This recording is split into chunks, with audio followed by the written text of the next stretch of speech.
Dang, somebody just got it bad.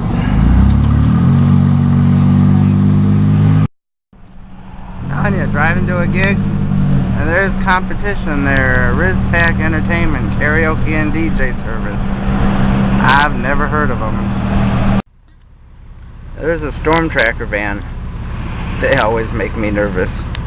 Oh, and there's a nerd. Advertising computer discounts. Well, good day, my fellow DJs. On the cord again. Darn it. Okay. I don't like my new sound card. Anyways. So I picked up this magazine in the last reception hall that I was in. My chair's falling down. Okay. It's called Premier Bride. And I'm like, okay, that's neat. The limousines on the back. And of course they have an advertisement directory for DJs and things. And I like to show you some of them. Now mind you, this is in the Detroit, Michigan area. Southeastern Michigan. So it's localized. It doesn't even cover a whole state.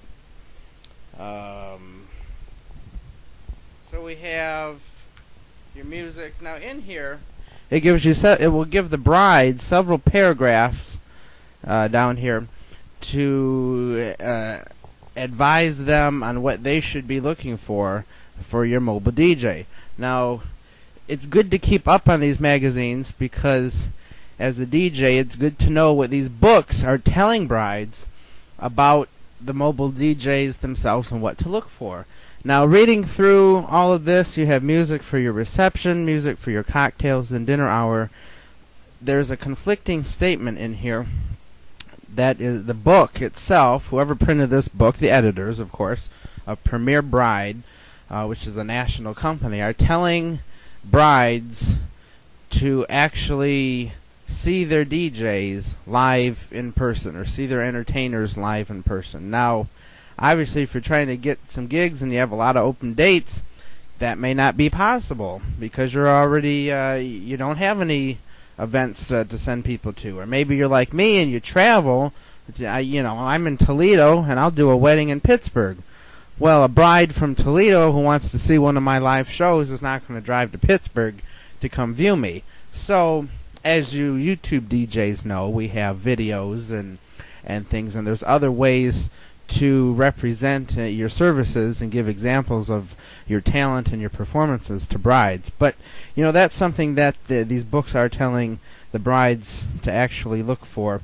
And I, on the other hand, give them other examples of what I do as opposed to seeing me come in person.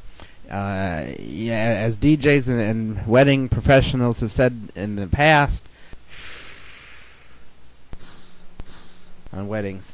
But, okay, so I'm like, okay, there's some DJs in here. I wanted to push my photo booth because that's for weddings too, and you guys know that I do these moon bounces and foam parties. Well, that's not for weddings. So I do 4 services. Half of my services are wedding based that you could do at a formal event, and the other services I have you cannot. So I really have to step back and say, okay, now only half of my advertising budget is going towards weddings. So I'm like, wow, I'm trying to get into this book.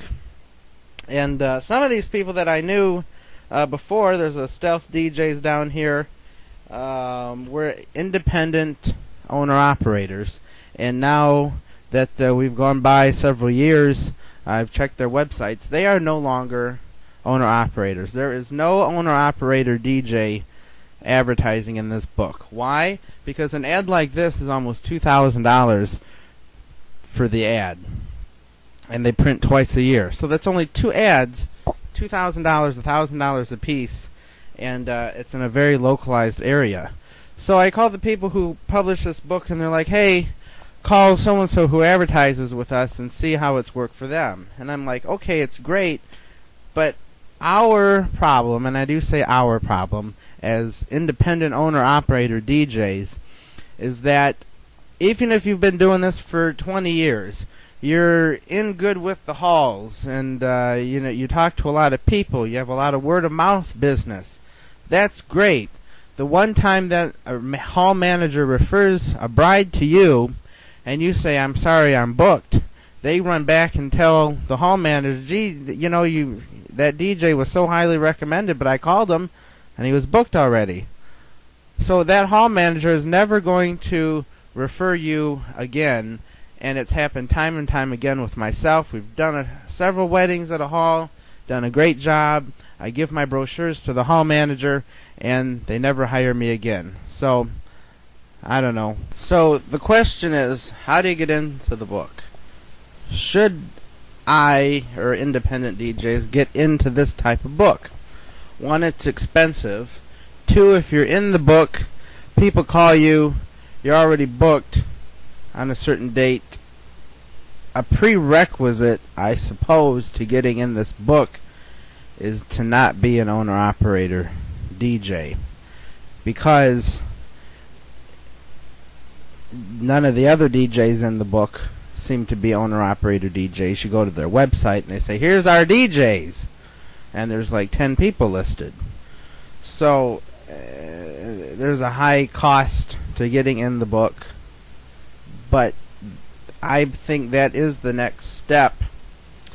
When you've been doing something for 11 years and you're the owner-operator and you can't break that $20,000 a year dollar figure, I'm like, what the heck? Yeah.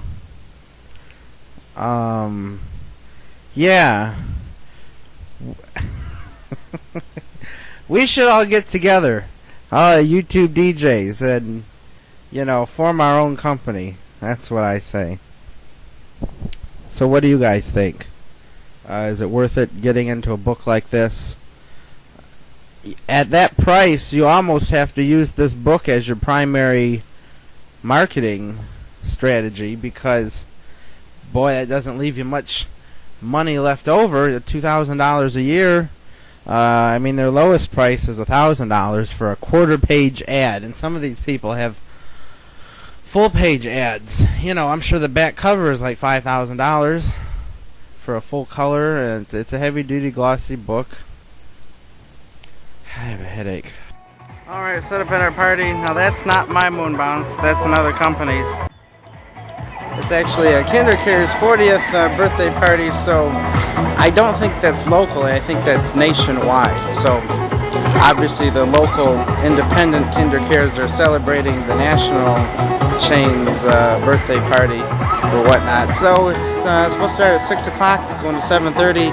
Only 1.5 hour gig, $50 on a Tuesday. I said, I'll take it, So here we are. We just played some kids' music, and they got the bounce house going. So I'll show you the DJ set up. Just my small system, 2 speakers. I thought that would that's plenty. They're just little kids. You don't want to play the music too loud, but I'm sure their parents are going to come. So it's about 5:42, and I'd say people started getting here about 5 minutes ago. So, they told me 6 o'clock, and that's not really when the activities are opening up, is at 6 o'clock, but, people always get there early. They're hanging out, they're doing this, the parents are sitting in there, a couple families here, or whatever, and if I had come, any later, or whatnot, we wouldn't, it would look like I'm still setting up, and I want to be set up before guests arrive, so that's really what the benefits of coming early.